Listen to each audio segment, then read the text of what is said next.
Hey, Decoders. It's Kiran Trace here. We're back with another episode. This week, we're going to explore something that I think is pretty rich for all of us. And it's been something that's come up since the very beginning of this podcast, which is what if I don't know my avatar? Or what if I'm not certain which avatar I am? And personally, I think that's great news because it's going to open up a lot more possibilities if you don't know. So stick with us, have a listen, and see if you agree with me. Hi, I'm Kiran Trace. Welcome to Humans Decoded, a story of hobbits, fairies, elves, dwarfs, gnomes, and humans.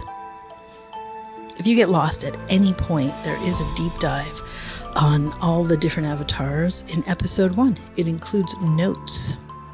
Thank you for joining us in a fun little chat about the vast potential of our human makeup.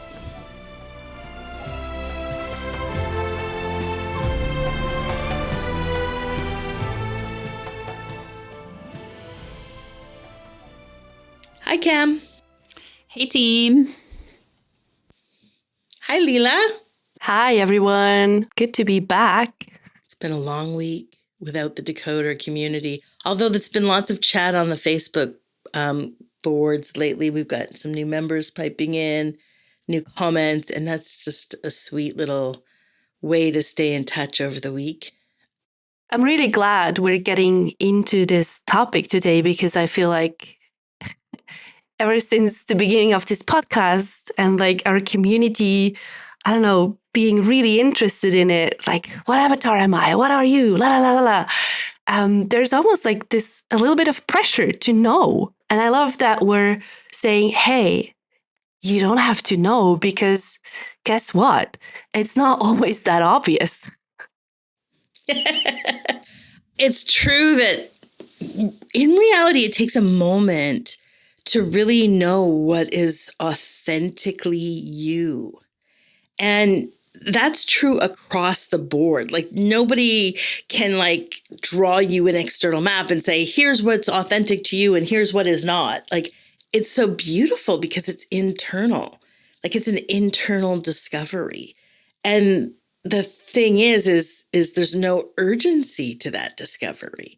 It gets to take all the time that you want to take. Yeah, that's so true. And I can think of the example of my beautiful flatmate.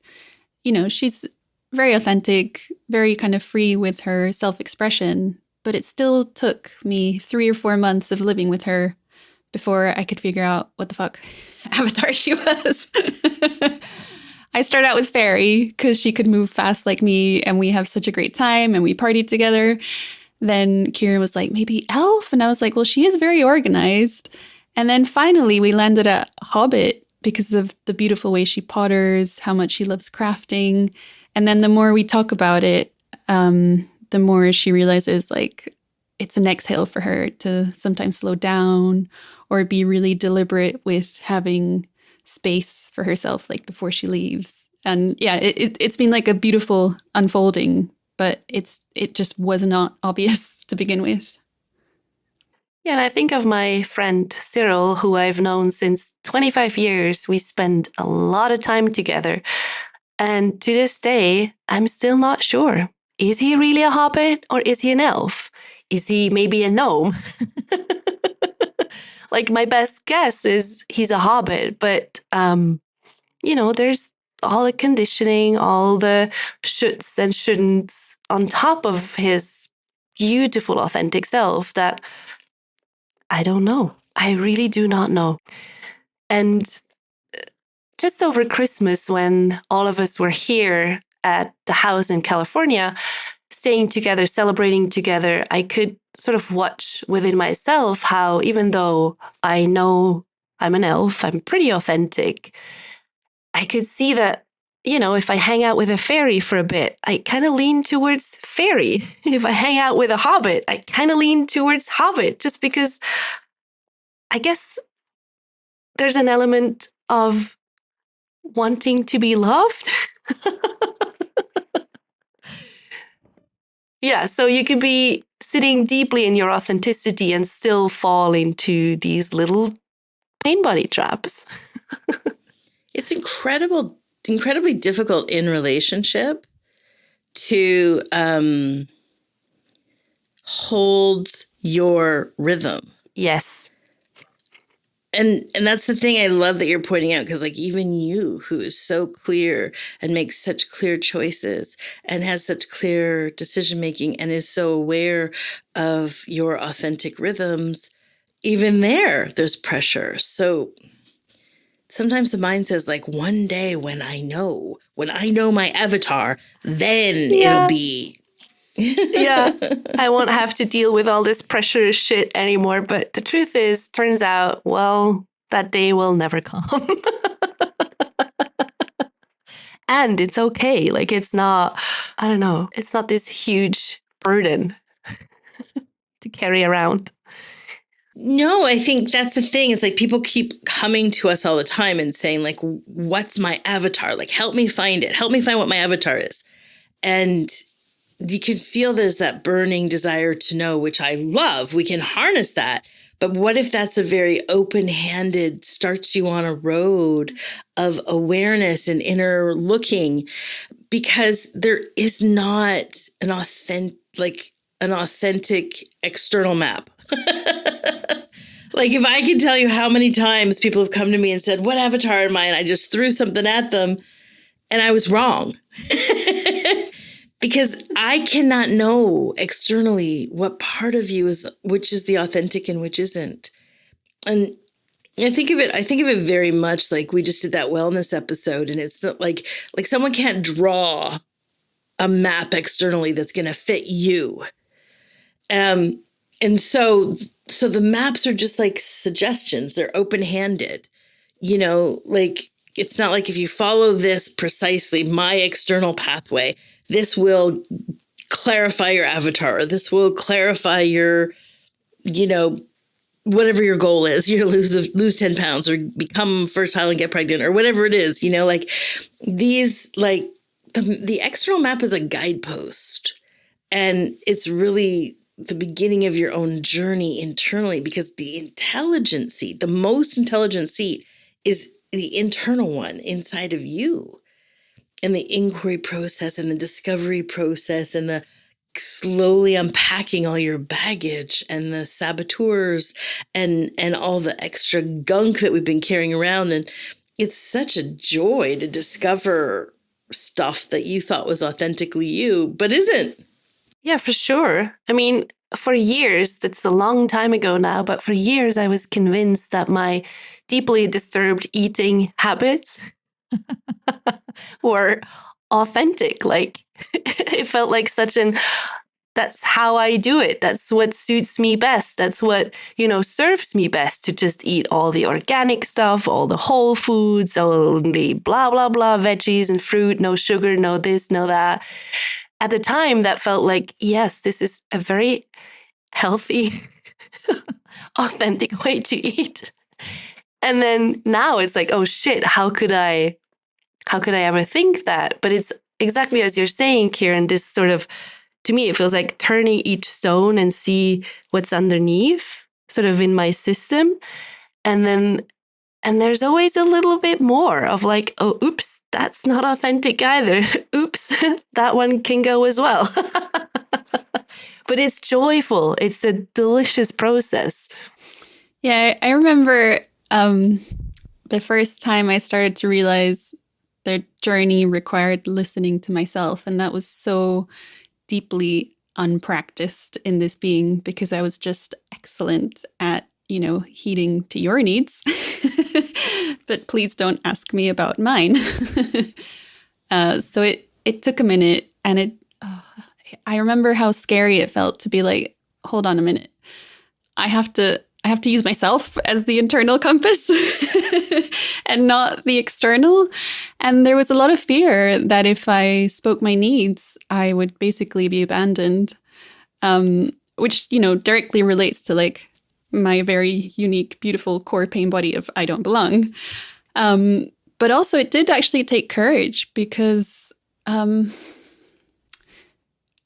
your environment, I think it's not always guaranteed that people are going to be on board with your own authenticity.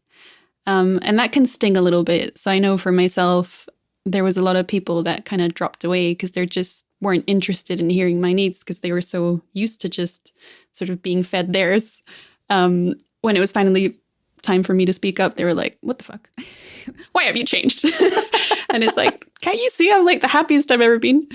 So yeah, there's, like a internal compass shift, and sometimes it's not always comfortable, but I can tell you on the other side of it, it's a fucking win. Like, I wouldn't take anything back. I still have that terror of being abandoned if I express my needs. And it is like the room is really available to hear my needs or not. Like that's not affecting me. It's inside. It's like, am I willing to not just hear my need, but express my need? There's still like a deep worthlessness that will just like churn there. And I just feel like it needs, like, it's so much courage. Some days it's so much courage just to express that need. Amen. Every day.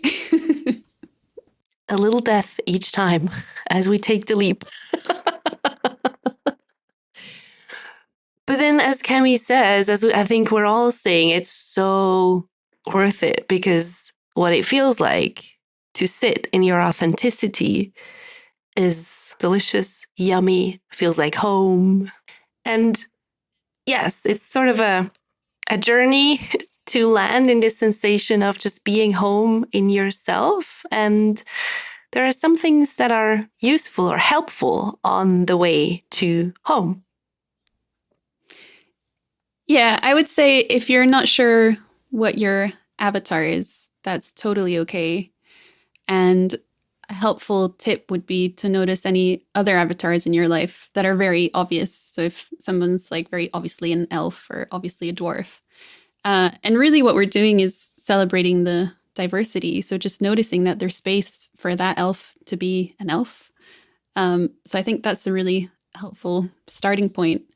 And also we have a lot of people writing in saying they think they might be this avatar, but maybe, so they think they might be a fairy, but maybe they don't like carbs or partying or shopping. And I'd say it's perfectly fine to just try on the fairy costume for a bit, even if you're not sort of ticking all the boxes, or try on the elf costume, even if you don't think you're very fast or strategic. I think it's really okay to play around. The sensation of not knowing, what that feels like to come home to that like not knowing sensation, is this open-handedness to our own story. And of course, the mind is like, I need to know what it feels like. I need to know what it feels like. I want that sweet coming home of authenticity. But what we're actually saying is that the actual beautiful sensation of not knowing kind of invites this opportunity to listen and soft focus in a way. I mean, I completely agree with Cami in the sense of like, if there's anybody externally, I mean, it could literally just be at a coffee shop or at the beach, and you can just play, do I guess that's a gnome? Do I guess that's a dwarf? You could just play from like their clothing or something like that. But in the play, you get to have this not knowingness as an opportunity. And often it feels very disorienting. And it's really just an invitation to take that disorientation and kind of redefine it for yourself as like discovery, as opportunity. And I think for me, on my journey towards knowing a little bit more, or no, I don't know if we want to call it that, but it was helpful to not care so much, to not be super aware even of the whole avatar game, I'd say. Like, even though Kiran told me early on that I'm an elf, I wasn't too concerned about that. I was like, okay, cool, whatever. I don't care. So not so it was, I wasn't aware of all the details or all the aspects that would come with elf, like the shoulds and shouldn'ts of an elf. I had no idea. I didn't care so much. We weren't talking so much about that a couple years ago, which I found I guess, helpful in my process of, like turning each stone and see what is actually authentically Leela.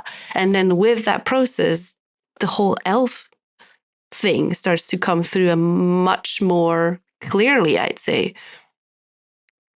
Yeah, so you were holding it super lightly. Another thing I would add, if you're still in the kind of not sure what you are sauce, it's totally okay to marinate in that. But if you do have avatars that are very sort of explicitly elf or dwarf or fairy, also notice how their elfiness doesn't take away from, somebody else. So it's like it's that kind of celebrating how authenticity actually feeds the collective. It doesn't take away.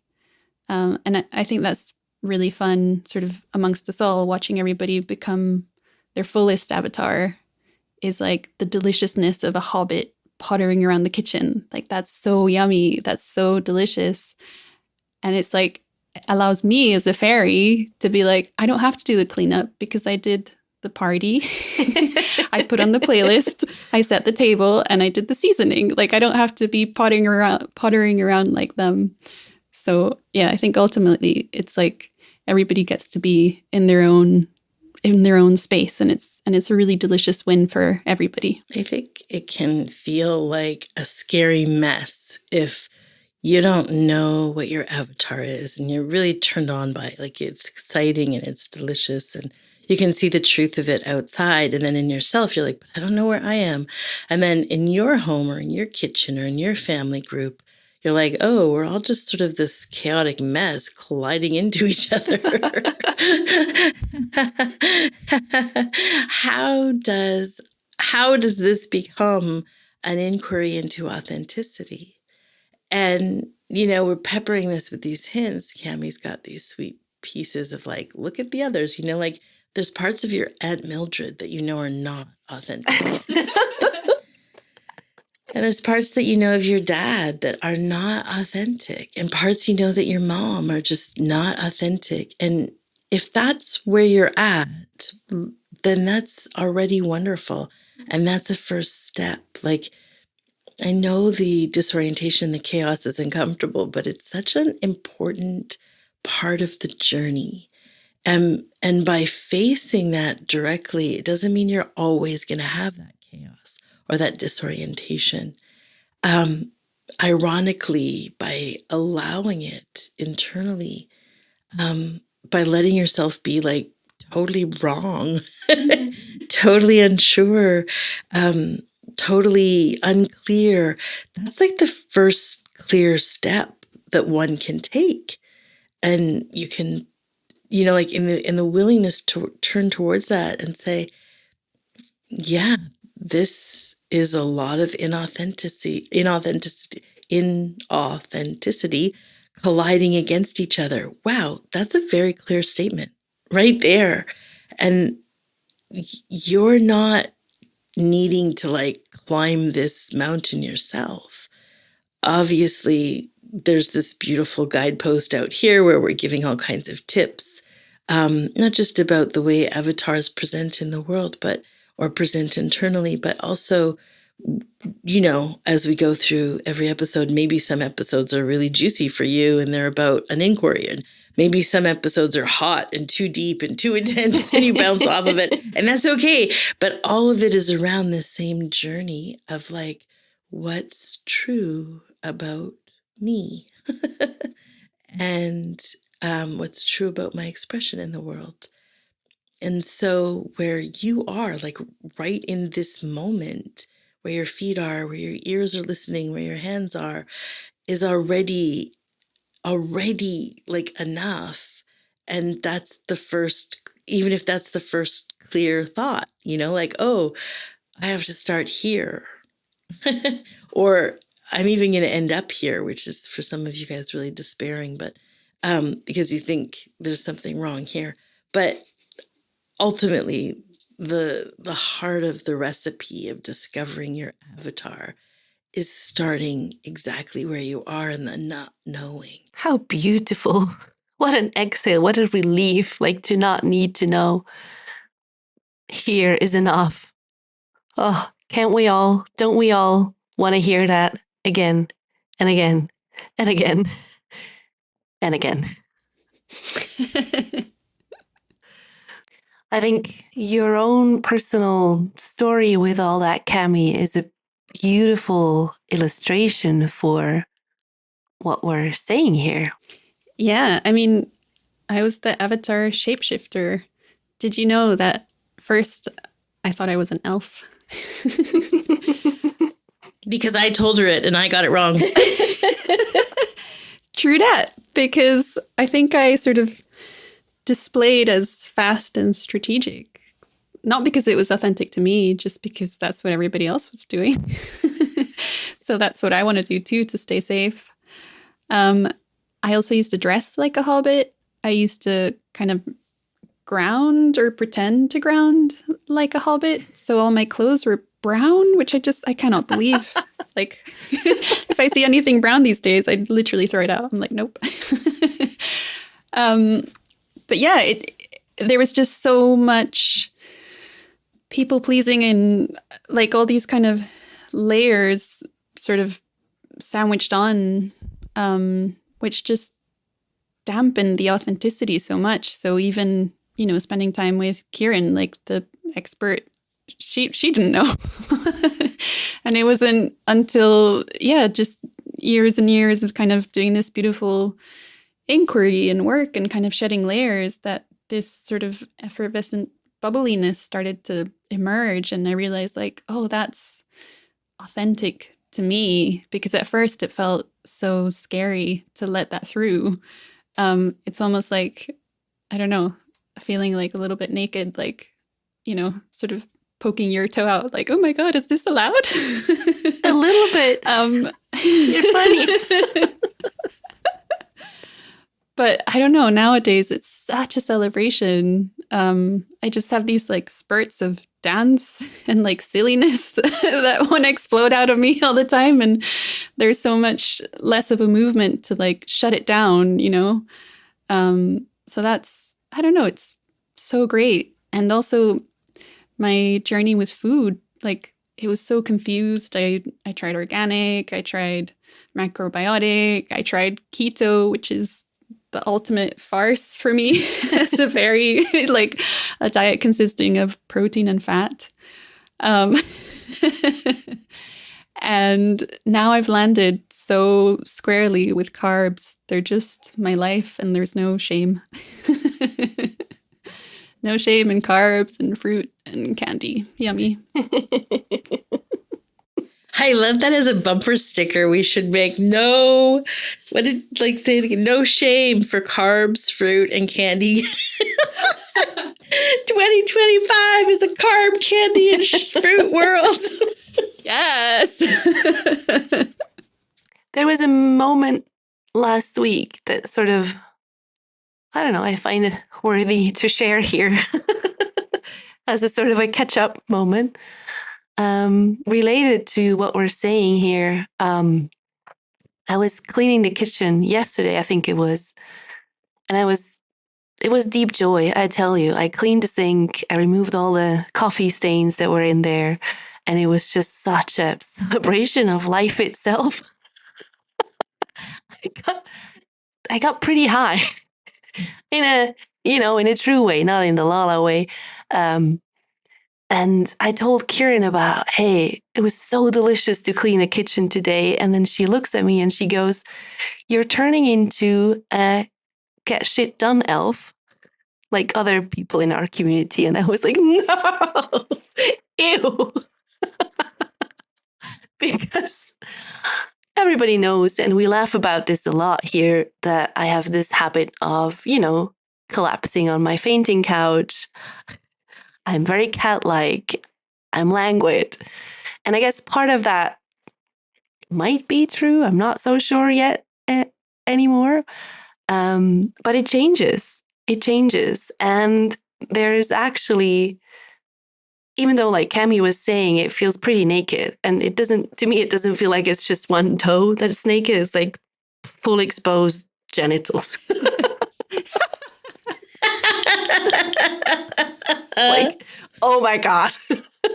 To have that sort of blankie removed, the blankie of my fainting couch and my collapses and my languidity. I don't know if that's a word, but to just keep, as I was saying, to keep turning each stone. Oh my God, it's hot. Fuck, it's hot.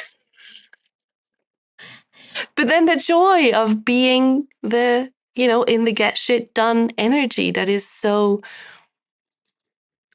I hate to admit it, true. And also, I would say the joy of that beautiful sparkly sink every time I use it. Hell yeah. Yeah, it brings in that final beat, right? Which is that when everybody stands in their yes, it becomes this huge harmony. Yeah. Ironically, it's that unique, diverse voice coming together that obviously creates the harmonic. Not everybody singing on the same note, even though internally we're pressurized. Let's all be fairies, or we'll all be hobbits, or we'll all be elves. Ironically, there's no harmonic. There's no freedom for all. Yes.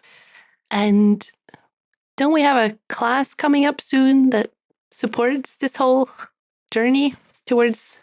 Yeah, if you're really interested in turning over those stones, knowing that, obviously we do an embodiment class. We open registration twice a year. So if this is your moment, I think you have like 1 day left. I think we only have a couple seats open too. So it's kind of like last call for that. But there's also beautiful teachings all over the blog. Leela does gorgeous sessions, and those sessions are incredibly affordable, especially in today's world. And obviously, there's these beautiful teachers all around us. There's wonderful, wonderful, beautiful teachers just encouraging us to turn over those stones, look at it all, let it all be on the table. And there's no urgency to that journey. Take your sweet, sweet time. Talk to you next week. Bye. So fun. Looking forward to next week. Bye. Bye. Thank you for listening. We obviously love hearing what you think. Your feedback helps us make a better show for you to listen to. So feel free to comment, and you can do it at Facebook, which is the Humans Decoded podcast. And if you're not on social, you can always email any questions to us at outreach@kirantrace.com. And thanks for listening. We love you.